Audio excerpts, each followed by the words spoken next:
नमः हरे हराय नमः।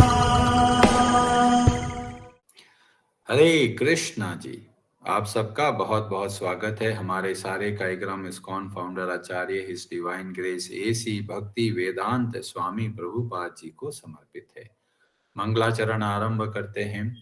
ओम नमो भगवते वासुदेवाय, ओम नमो भगवते वासुदेवाय, ओम नमो भगवते वासुदेवाय। ओम अज्ञानतिमिरान्धस्य ज्ञानाञ्जनशलाकया चक्षुरुन्मीलितं येन तस्मै श्रीगुरवे नमः। श्रीचैतन्यमनोभीष्टं स्थापितं येन भूतले स्वयं रूपः कदा मह्यं ददाति स्वपदान्तिकम्। वन्देऽहं श्रीगुरो श्रीयुतपदकमलं श्रीगुरून् वैष्णवांश्च श्रीरूपं साग्रजातं सहगणरघुनाथान्वितं तं सजीवं साद्वैतं सावधूतं परिजनसहितं कृष्णचैतन्यदेवं श्रीराधाकृष्णपादान् सहगणललिता श्रीविशाखान्वितांश्च।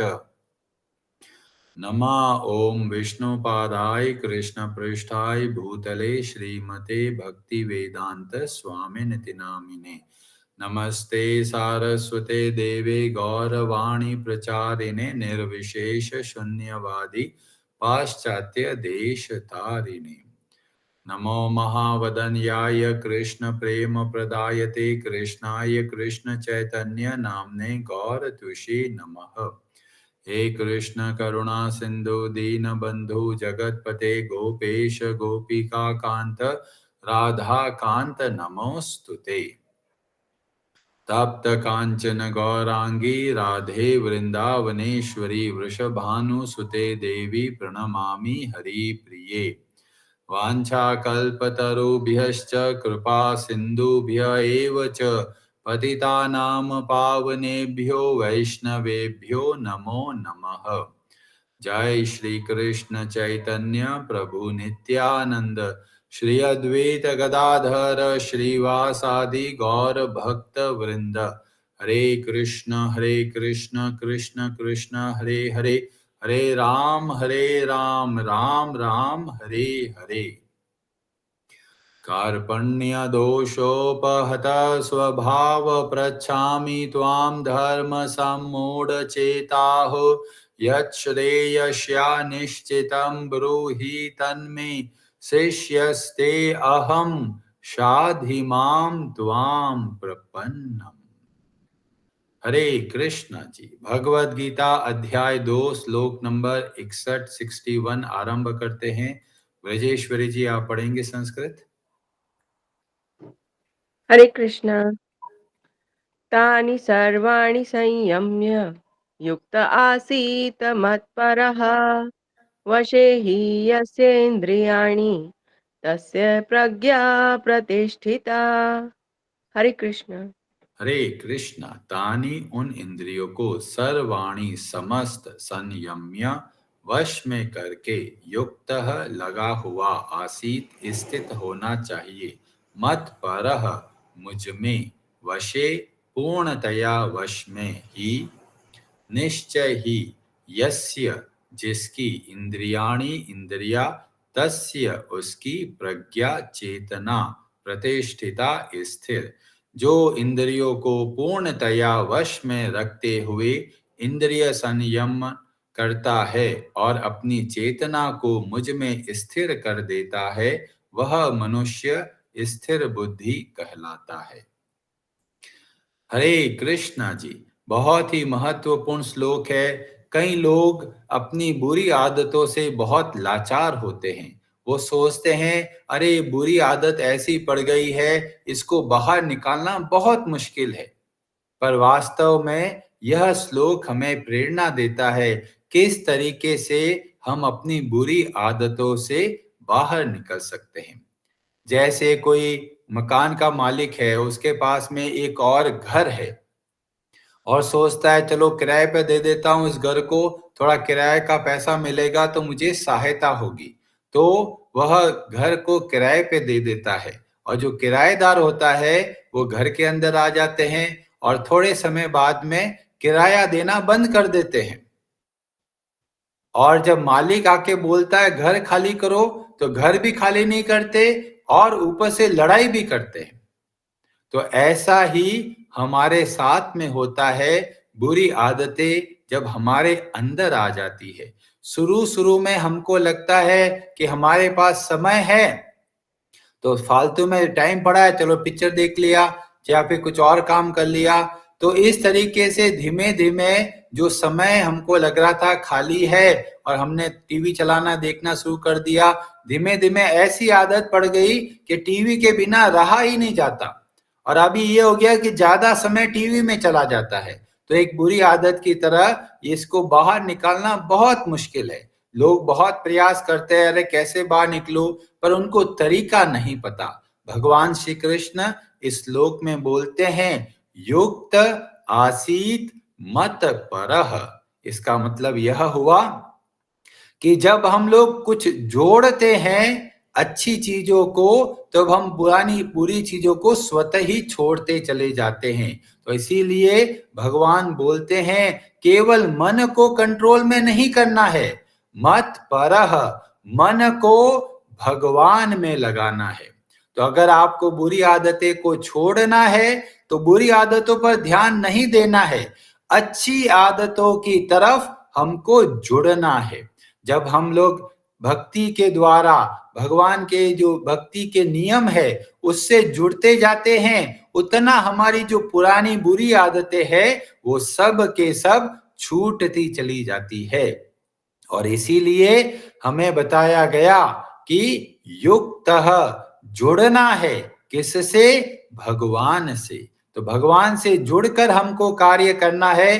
तो हमारी बुरी आदतें, हमारा भले ही हम चीजों के पीछे भागते हैं, या लोभ है, या काम वासना है, या क्रोध है, हमें उसकी चिंता करने की जरूरत ही नहीं पड़ेगी। हमको क्या फोकस करना है? हमको फोकस करना है किस तरीके से भगवान से जुड़े। कई लोग सोचते हैं हमको क्रोध नहीं करना है, क्रोध नहीं करना है, और नहीं शब्द मन जानता नहीं है। तो जो क्रोध नहीं करना है बार बार ऐसे बोलते, तो वास्तव में वो व्यक्ति क्रोध करने लग जाता है। ऐसे ही कई लोग सोचते हैं हमें किसी के अंदर बुराई नहीं देखना है, बुराई नहीं देखना है, बार बार सोचते सोचते नहीं शब्द तो गायब हो जाता है और उस सामने वाले के अंदर बुराई देखने लग जाते हैं। तो हमको क्या करना है? जो नहीं शब्द है वैसा कार्य नहीं करना है। इसका मतलब यह हुआ, हमें वो सब कार्य करना है जो हमको भगवान से जोड़े। जैसे बोला मुझे क्रोध नहीं करना है, इस पे ध्यान नहीं देना है। हमको ध्यान देना है कि मैं इस मन को भगवान में लगाना है। नहीं शब्द होना ही नहीं चाहिए। हमको क्या करना है? वो सारे कार्य करना है जिससे कि हम भगवान से जुड़े। कई गुरु ऐसा बोलते हैं कि मन को कहीं मत लगाओ, कोई इच्छा मत करो। तो ये बहुत कठिन है। जो लोग ध्यान के रास्ते पे चलना चाहते हैं, कोई अष्टांग योग का आचरण करते हैं, सोचते हैं किसी पर ध्यान मत लगाओ, तो ये बहुत कठिन है और वास्तव में शास्त्र के विरुद्ध है। भगवत गीता में बोला गया, अगर ध्यान भी लगाना है तो मन को जोड़ना है। तो जब छठे अध्याय में पूरा ध्यान योग का वर्णन मिलता है, वहां पर भगवान श्री कृष्ण बोलते हैं कि मन को खाली नहीं छोड़ना है। मन को क्या करना है? श्लोक नंबर 14 में बताया गया, मनः संयम्य मच्चित्तो युक्त आसीत मत परः। ध्यान भी करना है तो मन को मच्चित्त भगवान श्री कृष्ण में लगाना है। जब इस तरीके से मन को भगवान में लगाएंगे और इंद्रियों को भी भगवान की सेवा में लगाएंगे, तो वास्तव में हम स्थिर प्रज्ञ बन जाते हैं। तो जोर लगाना है, किस पे जोर लगाना है? छोड़ने पर जोर नहीं लगाना है, जोर लगाना है पकड़ने में। भगवान की भक्ति के नियमों को अच्छे से पकड़ना है। जब वैसा कार्य करेंगे तो पुराने जो भी गलत कार्य हो गए, जो गलत जो आदतें पड़ गई, गलत इच्छाएं पड़ गई, वो सब धीमे धीमे समाप्त होने लगेंगे। और इसीलिए बहुत जरूरी है कि हमें मन को और इंद्रियों को भगवान की सेवा में लगाना है। पर हमको यह नहीं पता कि हम इस इंद्रियों के द्वारा कैसे भगवान की सेवा करें, आंखों से भगवान की सेवा कैसे करें, हाथों से भगवान की सेवा कैसे करें। तो इसका हमें बहुत सुंदर उदाहरण देखने को मिलता है श्रीमद् भागवतम के 9वें स्कंद के अध्याय 4 में वर्णन आता है महाराज अम्बरीश के बारे में। तो वहां पर बहुत विस्तार से कथा देखने को मिलती है कि एक तरफ है महाराज अम्बरीश जो कि एक गृहस्थ है, शादीशुदा है, और साथ में अपना पूरा दायित्व निभाते हैं। कौन सा दायित्व निभाते हैं? वह एक राजा है। तो राजा के जो भी दायित्व है उस सब को वो बहुत अच्छे से निभाते हैं। तो एक तरफ है महाराज अम्बरीश और दूसरी तरफ है दुर्वासा मुनि। दुर्वासा मुनि कैसे होते हैं? ध्यान योग का आचरण करते हैं, बहुत सारी सिद्धियां भी प्राप्त हो गई है, पर समय आने पर देखते हैं दुर्वासा मुनि के अंदर क्रोध आ जाता है। तो कभी क्रोध के आवेश में बह जाते हैं, कभी भय के आवेश में बह जाते हैं। और महाराज अम्बरीश इन दोनों से ही मुक्त रहते हैं। ना उनको भय लगता है, ना उनको क्रोध आता है, और ना उनको द्वेष आता है।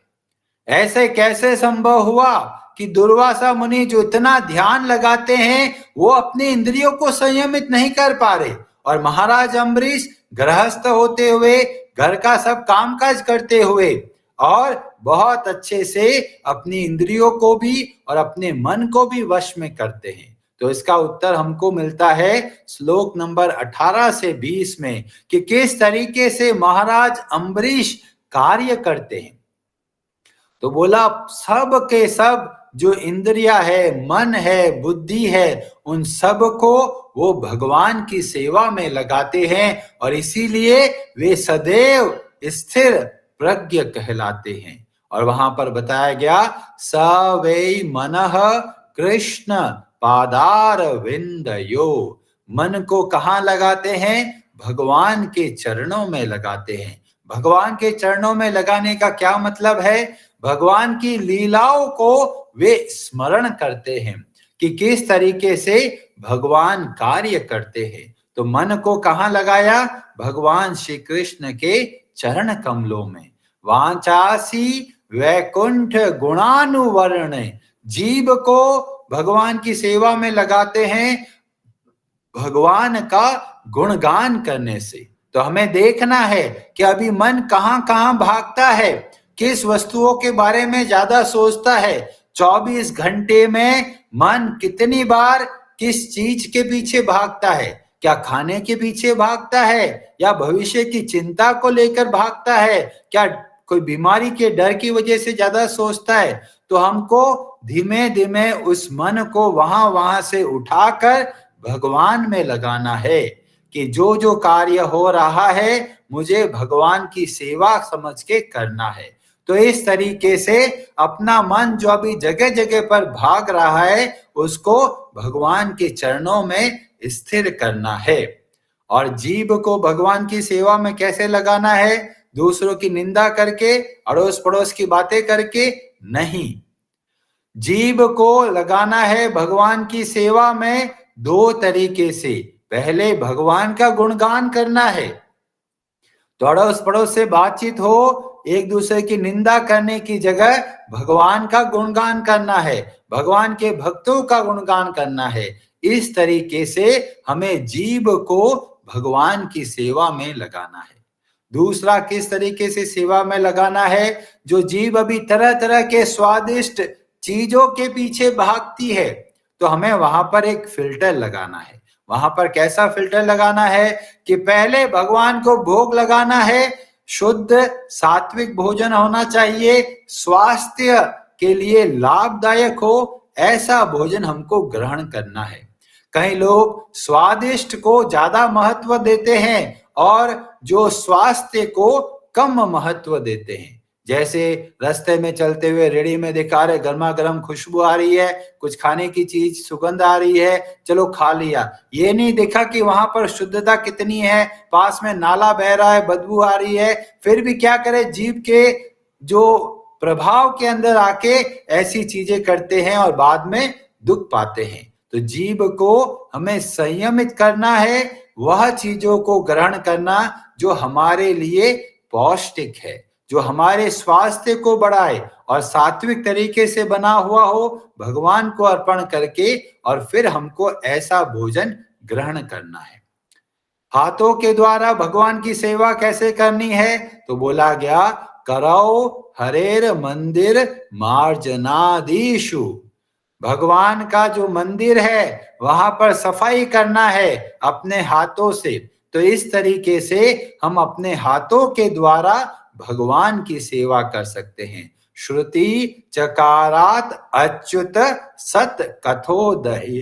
कानों के द्वारा भगवान की सेवा कैसे करनी है?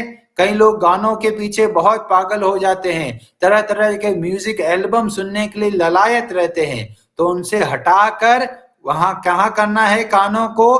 भगवान की कथाएं सुनना, भगवान के जो भजन है उसको सुनना, भगवान के जो गुणगान है, भक्तों के गुणगान है, भगवान की कथाएं हैं, उसको सुनना है। तो इस तरीके से कानों के द्वारा हमें भगवान की सेवा करनी है। आंखों से कैसे भगवान की सेवा करेंगे? तो बोला गया, मुकुंद लिंगालय दर्शने दृशो। आंखों से भगवान के दर्शन करने हैं। अभी कई लोग बोलते हैं, प्रभु जी हम तो बूढ़े हो गए, तो क्या करें? टीवी के अंदर आप भगवान का जो दर्शन आता है उनको आप देख सकते हैं। तो आपके पास सारी की सारी सुविधाएं हैं भगवान की सेवा करने के लिए, और इसीलिए आप अच्छे से भगवान की सेवा के लिए प्रयास कीजिए। जितना हम भगवान की सेवा में अपना समय लगाते हैं उतना हमारा मन शुद्ध होगा, जितना हमारा मन शुद्ध होगा उतना यह मन और यह इंद्रिया कंट्रोल में रहेगी। और कई लोग सोचते हैं, अरे हमें भक्ति में कोई भरोसा नहीं है, हम भक्ति करके क्या करेंगे, हमारे पास तो 100 तरह के काम है। जो ऐसा सोचते हैं उनके लिए स्थिति बहुत ही भयानक है, और इसका वर्णन भगवान श्री कृष्ण अगले श्लोक में करते हैं, जिसका डिस्कशन हम लोग करेंगे सोमवार के दिन। हरे कृष्णा जी, आप सबका बहुत बहुत धन्यवाद। आप में से किसी का कोई प्रश्न हो, आप अपना हाथ खड़ा कर सकते हैं।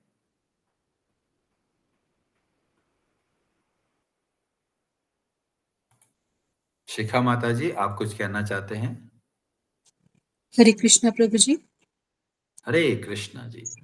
प्रभु जी, क्रोध के विषय में इतना बताया जाता है, तो मैं ये जानना चाहती हूँ कि इतना क्रोधी स्वभाव होते हुए दुर्वासा ऋषि इतना ऊपर तक कैसे पहुंच गए कि हर जगह उनका वर्णन आता है तो इतना उनको क्रोधी ही दिखाया है।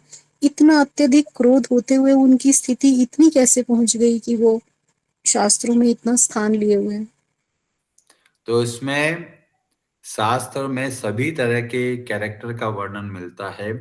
तो कुछ नेगेटिव कैरेक्टर की भी जरूरत होती है ताकि हमें जो पॉजिटिव कैरेक्टर है उनकी महिमा के बारे में पता चले।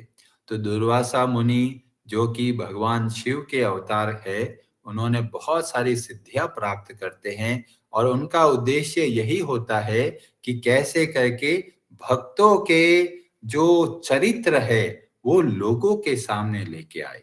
तो इसीलिए रहकर भगवान की कृपा उनके ऊपर रहती है, क्योंकि उनके माध्यम से हमें भक्तों के बारे में पता चलता है कि किस तरीके से महाराज अम्बरीश ने यहाँ पर कार्य किया। और भी बहुत सारी कथाएं आती है, जैसे दुर्वासा मुनि जब जाते हैं पांडवों के पास में खाने के लिए, और किस तरीके से द्रौपदी भगवान का स्मरण करती है। तो दुर्वासा मुनि एक स्पेशल रोल को निभाते हैं ताकि हमें भक्तों के बारे में और पता चले। तो हमें दुर्वासा मुनि के बारे में बुरा नहीं सोचना है।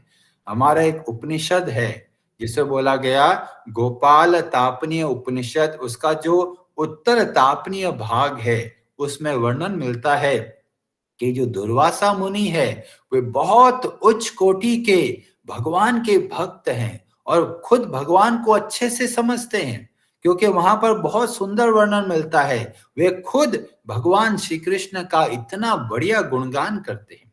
तो कभी कभी नेगेटिव रोल लेके वो क्या करते हैं, भक्तों के चरित्र को सामने दिखाते हैं। वास्तव में जो बाहर से दिखता है, आंतरिक रूप से वो जो भगवान के लीला के अंदर सहयोग देते हैं। और इसीलिए सुदर्शन चक्र पीछे तो चलता है पर मारता नहीं। क्यों नहीं मारता? क्योंकि पता है कि ये पूरा एक बहुत बड़ा एक भगवान के भक्त के भाव को दिखाने के लिए ऐसा कार्य हो रहा है। अन्यथा सुदर्शन चक्र को कोई समय नहीं लगता।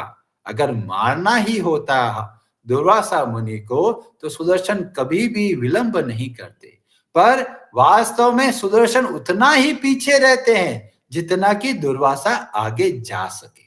तो इसका पूरा का पूरा महत्व के पीछे एक ही भाव है कि किस तरीके से भक्तों के चरित्र को जगत के सामने रखा जाए।